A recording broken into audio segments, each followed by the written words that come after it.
ওয়ালাইকুম রহমতুল্লাহি ওয়া বারাকাতু গাইস। দেখেন কিছু কথা আমার ভাতিজা আজকে আপনাদেরকে বলবো। আসলে কামিয়াব হন অথবা সাকসেস হন, অনেক সফলতা হনটা যে কেরম কঠিন বাস্তবতা। তো শোনেন, আমার ভাতিজা কিছু কথা বলবো আপনাদের সামনে। গাইস আপনাদের বলছি যে আমি টেলারিং কাজ করি। যে 20 টাকা ছিল আমার প্রথম বেতন, 20 টাকা করে দিত ওস্তাদ। যাইতাম কাজ শিখতাম, তারপরে থেকে আস্তে আস্তে আমার কাজ যখন পারি, এরপরে আমার আস্তে আস্তে 500 টাকা দেয়। তারপরে বছর খানিক কাজ করি, তারপরে 1000 টাকা করতে। আর আস্তে আস্তে আমি কাজ করতে করতে 2 বছর কাজ করার পরে আমার কারিগর বানাই দিতে।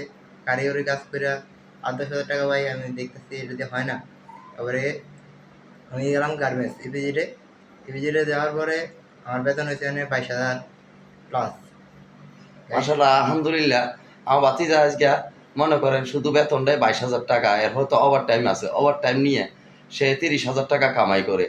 তো এই সাকসেসের অথবা কষ্ট করলে মিষ্টি মিলবে আল্লাহ রহমতে, ধৈর্য ধরতে হবে। ধৈর্য হচ্ছে মহতের লক্ষণ। ভাই, যারা হালাল কামাই করে তারা একটু কষ্ট পরিশ্রম যখন করে দেয়, আল্লাহ তাদেরকে সাকসেস করে দেয়। কারণ কি, ধৈর্য হচ্ছে মহতের লক্ষণ। তো সবাই কর্মতে ধৈর্য ধরবেন, ধৈর্য মহতের লক্ষণ। রাগ হয়ে কোনো সময় কোনো কাজ ছেড়ে দিয়ে আসবেন না।